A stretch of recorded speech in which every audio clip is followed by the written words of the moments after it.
अनुस्वारवर्धरः अर्धेदर्शितं दारेरुद्धं एतद्वमनुष्वरूपं ककारपूर्वरूपं अकारो मध्यमरूपं अनुस्वारसान्त्यरूपं बिन्दरुत्तररूपं नादसन्धानं सगंहिता सन्धिः सैसा गणेशविद्या कनकऋषिः निसृद्गायत्री सन्तः गणपतिर्देवता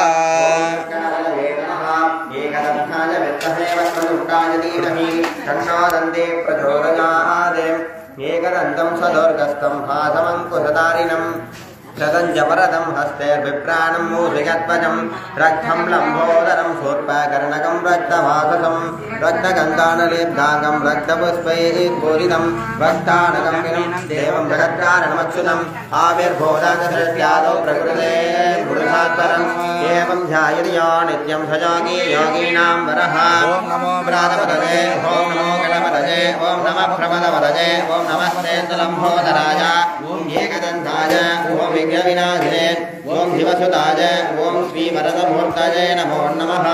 एतत्तर्वशीर्षयो दीये स ब्रह्मभूयाय कल्पते स सर्वविघ्नैः बाध्यते सर्वत्र समेतते स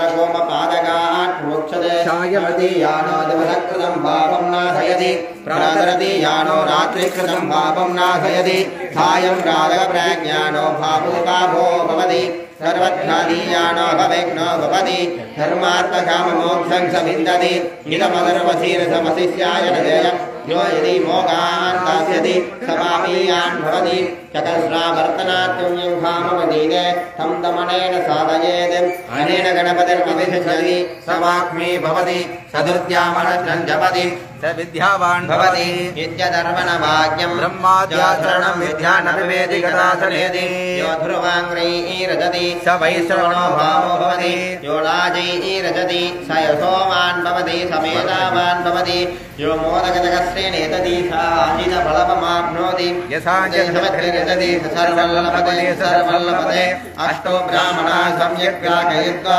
सूर्यवर्चस्वी भवति सूर्यग्रहे महानित्यां प्रतिमाधरणितौ भाजयत्वा सिद्धमन्त्रो भवति महाविघ्नाः प्रमुच्यते महादोषाः प्रमुच्यते महापापाः प्रमुच्यते सर्ववेद्भवति सर्ववेद्भवति यदेवं वेद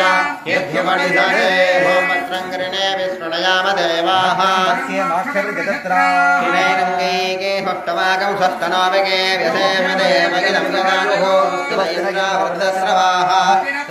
विश्ववेदाः स्वस्ति नर्तान् स्वरिष्टनेमिः स्वस्तिनो बृहस्पतिर्ददातु ॐ शान्ति शान्तिः फुरुतगा सहस्राक्ष सहस्रपाद भूमिं विश्वदा भृत्वा अत्यधिष्ठदशाङ्गुलं पुरुषयेवेदकम् यद्भोगं यथवव्यं भूतामृतत्वशेषाणः यदन्नेनाधिरोगति एतावानस्य महिमा अतो जायागुस्य भूरुतः पादो स विश्वभूतानि श्रीपादस्य मृदन्तिमे त्रिपादोत्वउदयत्पुरुषः पादो सः भवान् पुनः तदा विश्वं यघ्रामदे साधनानसने अपि तस्माद्भिराण जायत विराजो अधिपूरुतः स जातो आचरिष्यत वंशात् भूमिमदा पुरः यद्पुरुषेण विधाः देवा यज्ञवदन् वद वसन्तोऽस्याधिनाज्यं ग्रीष्मयत्तमशरत्तमिगे शब्दास्याजन्मनिदयः त्रिशाब्दसमिदकृताः देवा यज्ञं धन्वानाः अवद्नन् पुरुषं तं यज्ञं वर्गिषे प्रोक्षयन् पुरुषं जातमकृतः येन देवा अयजन्धा त्यारुहयश्चये तस्माज्ञान् सर्वमुदः संवृतं मृतराज्यं चक्रे वायव्यान् आरण्यान् ग्राम्यादये तस्माज्ञान् सर्वमुदः कृतस्सामानि सञ्जने छन्दागुंसि सञ्जने तस्मात् यजोस्तस्मादजायत तस्मादस्वा अजायन्त ये केशोपयादतः कावोकसञ्जने तस्माज्जाता अजावयः यत्पुरसं यदतुः तदिदाव्यकल्पयन् भुभङ्गमस्य कौपादो खाभूरुपादा उच्येते ब्राह्मणो मासेत् राजन्यकृतः पूर्वततसयात्मैषः भक्त्याहुं भोक्त्रो अजायत चन्द्रमा मनसो जातः कक्षः सूर्यो अजायत महान्दिन्द्रसाग्नि च प्राणाद्वायुरजायत